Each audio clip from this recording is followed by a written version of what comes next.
Gas station creep on Halloween. My best friend and I were leaving a club in Dallas and we stopped at a gas station to pick up some snacks and refreshments.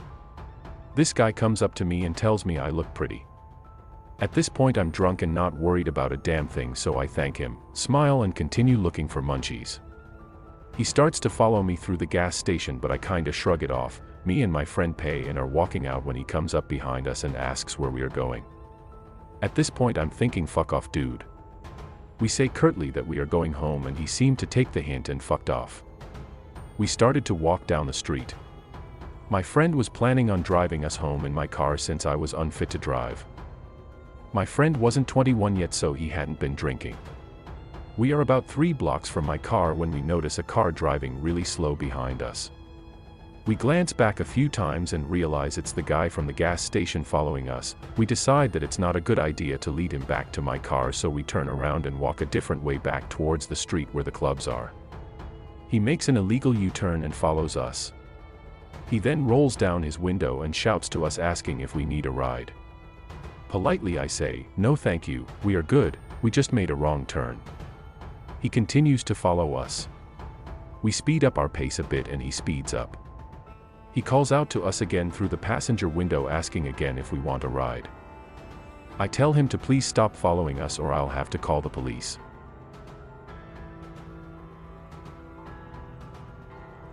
The Lone Gas Station. Ignore the dramatic title. I'm not sure how to title it without being dramatic or giving away the let's not meet part. I live about 20 miles from the city in which I work. I live out in the country, and about a short walking distance from my house is a highway, and on the corner is a 24/7 gas station. Last week, Saturday night, I went by there right before midnight to grab some Cajun peanuts. I see one car parked on the side, which is normal, usually just a guy working and rarely any customers at this time. Do you ever feel this dread overcome you, like you know something is wrong? Well, I walk in and don't see anyone, nobody behind the counter or in the store. So I take my time and assume they are in the bathroom or step to the back of the store. Surely they heard the chime on the door when I came in.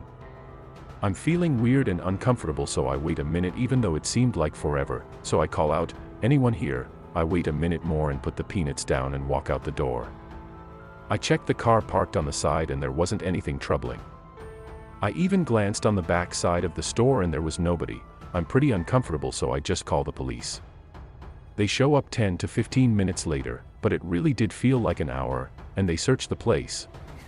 They find the cashier dead in the men's bathroom, beaten to death. They called in backup, asked me to recap what I experienced, and then I went home. That ain't even the fucked up part.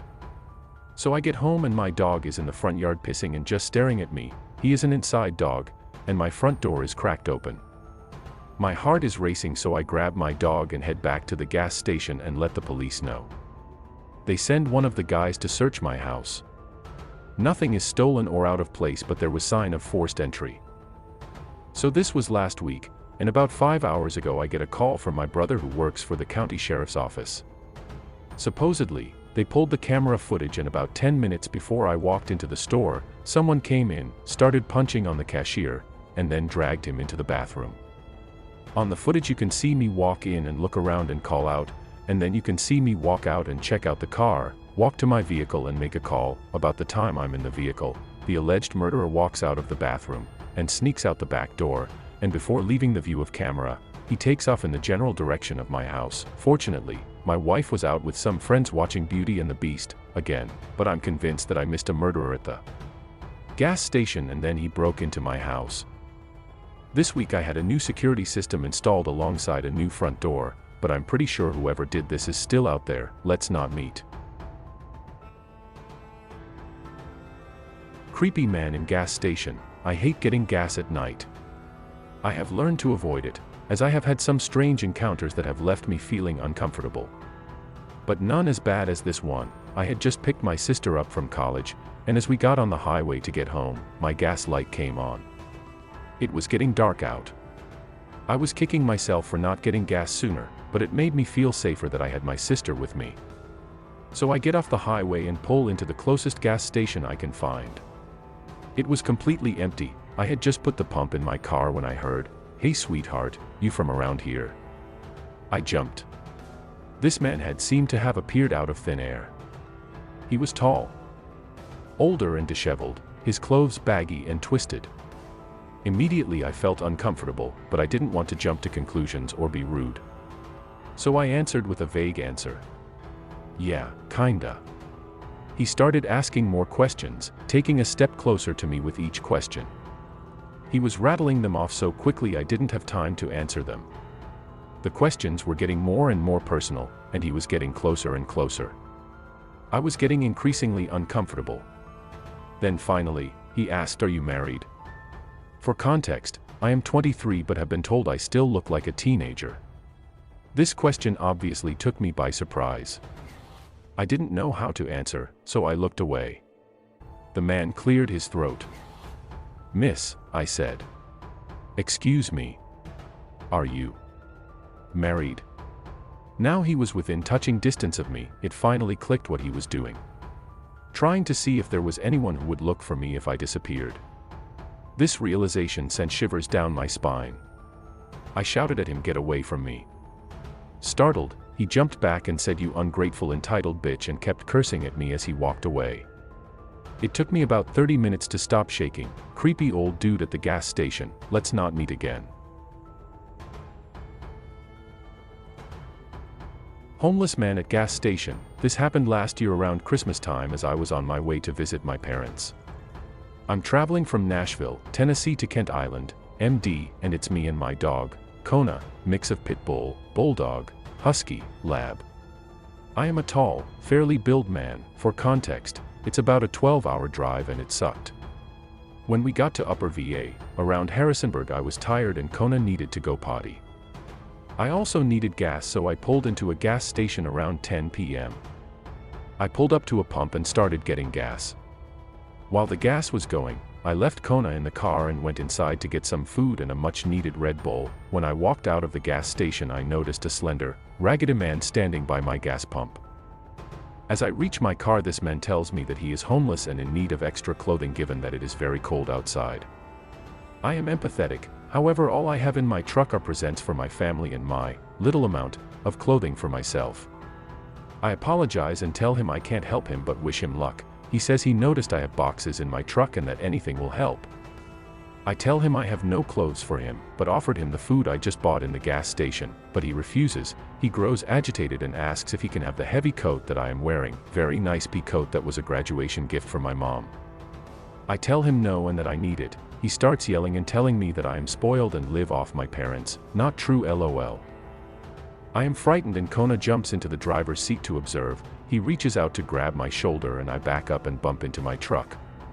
He approaches to about 1 foot away from me and says, "I said I need your help," loudly, with one hand on my shoulder and another in his pocket. At this point, Kona goes apeshit in my truck, barking at this man and snarling her teeth. I can hear her bark and so can he. He looks at Kona and I tell him, "Leave me alone right now, or else I'll open this door and my dog will rip your fucking throat out." This seemed to do the trick. He backed away and I quickly opened the door and hopped in, forcing my dog out of the driver's seat. She's still going fucking nuts and I wait until he is far away enough to put away to gas pump. I start to drive away and on the side of the gas station I see the same men jump into the passenger side of a black SUV. I was gonna get my dog a big steak but like 5 minutes later, but she shit in my truck, so I think she was scared, lol. Anyway, let's not fucking meet again please, let's not meet. The weirdest gas station in northern PA. I recently drove from Philadelphia, Pennsylvania to Buffalo, New York with my cat. The ride was long but we were making decent time for the most part. She and I had gotten up toward right before you got into New York. It was around 5:30 p.m. but that also meant it was around pitch blackout, too. We had only stopped once to get something at McDonald's and I drank their iced tea quickly to try to stay awake. I definitely had to pee. I didn't want to leave my cat in the car, so I put her leash on and we walked into the gas station. I said, "Do you mind if we use the restroom here?" The man behind the counter said sure, and she and I entered into the bathroom. She sat on the counter while I did my thing.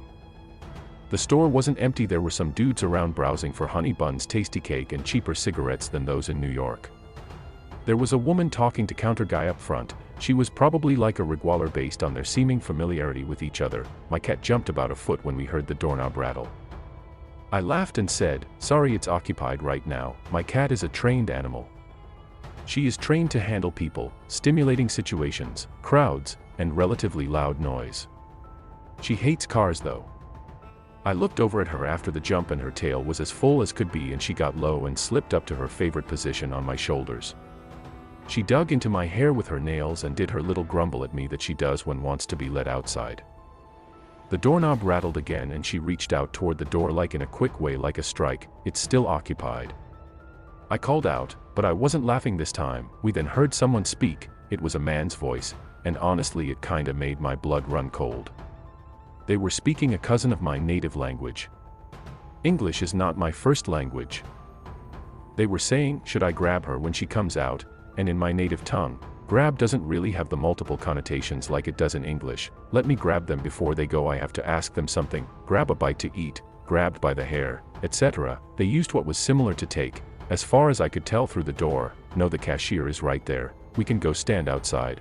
I think her car is the blue one." My cat did her angry grumble bug sound and I tried to pet her, to reassure her. There weren't any windows in this bathroom and my car was parked, unwisely, around the side of the lot. I parked it a little away from the lights because I had a lot of stuff in it and didn't want the items to be lit. It was not the blue one. We heard their steps retreat and we sat there for what felt like a long time.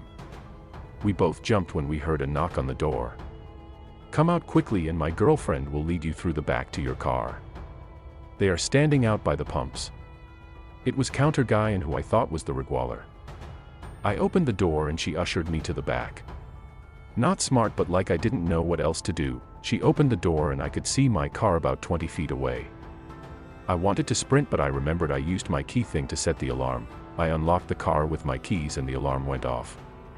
"I have deep cuts from my cat from this. Sorry, madam."